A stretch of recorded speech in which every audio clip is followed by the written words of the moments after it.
বিসমিল্লাহির রহমানির রহিম। সবাইকে জানাচ্ছি অনেক অনেক শুভেচ্ছা এবং স্বাগতম। আজকে প্রথম বুক রিভিউ করব।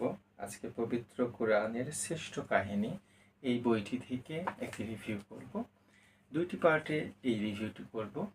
বইটি সম্পর্কে বলতে গেলে বইটির মৌলাট এবং দেখতে চমৎকার, ভালো। পেজগুলো মাঝারি মানের, মাঝখানে কিছু পেজ আমার মিসিং হয়েছে, সেটার জন্য আমার একটু খারাপ লেগেছে মনটা, যে বইটা আমি টোটালি পড়ে শেষ করতে পারলেও সেই মিসিং পেজটা আমরা আর পড়তে পারছি না। এইটা তো যাই হোক, যদি দেখানো যায় তাহলে 216 থেকে আমার 233 মাঝখানে এই পেজগুলো আমরা মিসিং আছে। মূলত এই বইটিতে আল্লাহর নবী রাসূলদের বিভিন্ন কাহিনী এখানে তুলে ধরা হয়েছে। আজকে আমরা যে বিষয়টি আলোচনা করব তার অন্যতম একটি হচ্ছে যে পবিত্র কোরআনের শ্রেষ্ঠ কাহিনীতে রাসূলুল্লাহ সাল্লাল্লাহু আলাইহি সাল্লামের নূর হতে সকল মাখলুকের সৃষ্টি, অর্থাৎ আমাদের যে সৃষ্টি ব্রহ্মাণ্ডের সব কিছু হয়েছে তার সৃষ্টিটা হয়েছে রাসূল পাক সাল্লাল্লাহু আলাইহি সাল্লামের নূর হতে। এখানে বলা হয়েছে, সেই বইটিতে বলা হয়েছে যে আল্লাহ তাআলা নিজ কর্তৃক সৃষ্ট নূর দ্বারা দীর্ঘকাল ইবাদত বন্দেগী করিয়ে।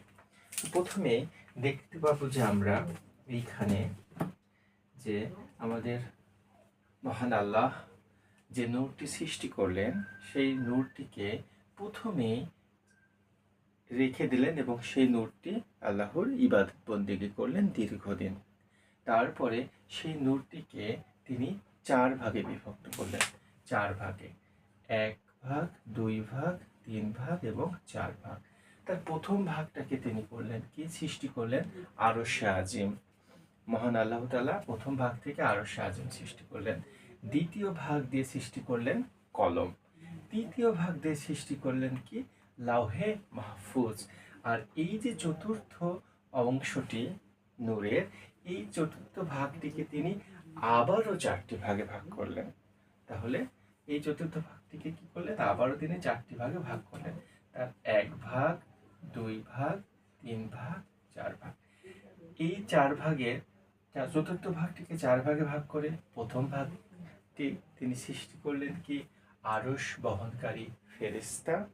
দ্বিতীয় ভাগ দিয়ে সৃষ্টি করলেন আল্লাহর নিজস্ব আসন কুরসি। তৃতীয় ভাগ দিয়ে সৃষ্টি করলেন ফেরেশতা জগৎ। এবং এই যে চতুর্থ ভাগটি, এই চতুর্থ ভাগটিকে তিনি আবারও 4 ভাগে ভাগ করলেন। এই চতুর্থ ভাগটিকে তিনি আবারও 4 ভাগে ভাগ করলেন, 1, 2, 3 এবং 4। এই চতুর্থ ভাগের প্রথম ভাগটিতে তিনি সৃষ্টি করলেন আসমান।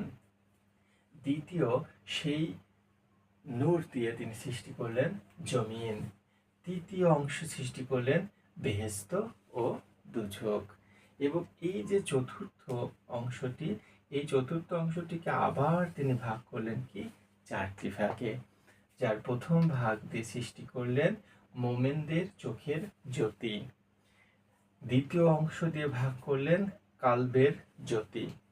তৃতীয় ভাগ দিয়ে তিনি সৃষ্টি করলেন তাওহীদের নূর, লা ইলাহা ইল্লাল্লাহু মুহাম্মাদুর রাসূলুল্লাহ সাল্লাল্লাহু আলাইহি সাল্লাম, পবিত্র নূর। এবং চতুর্থ ভাগ দিয়ে অন্যান্য বস্তু, অর্থাৎ অন্যান্য সৃষ্টি সবকিছু তিনি তৈরি করলেন। এটির বর্ণনা করেছেন হযরত আব্দুল্লাহ ইবনে আব্বাস রাদিয়াল্লাহু তাআলা আনহু। তিনি এই বইটিতে প্রথমের দিকেই এটি তুলে ধরেছেন।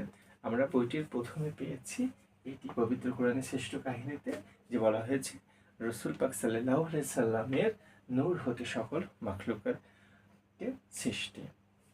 আমরা পরবর্তীতে আমাদের নবী রাসূলদের কাহিনীগুলো সুন্দরভাবে তুলে ধরার চেষ্টা করব এবং ধারাবাহিকভাবে আমরা বর্ণনা করব এবং পরিশেষে বইটি সম্পর্কে কিছু মন্তব্য বা নিজের কিছু মতামত পেশ করব। অতএব কোনো ভুলভ্রান্তি হলে আপনাদের কাছে ক্ষমা প্রার্থনা করছি এবং আপনাদের সহযোগিতা প্রার্থনা করছি। ধন্যবাদ সবাইকে। এই মাসে আমার এই বইটি পড়া শেষ হয়েছে। অসংখ্য অসংখ্য ধন্যবাদ। আসসালামু আলাইকুম।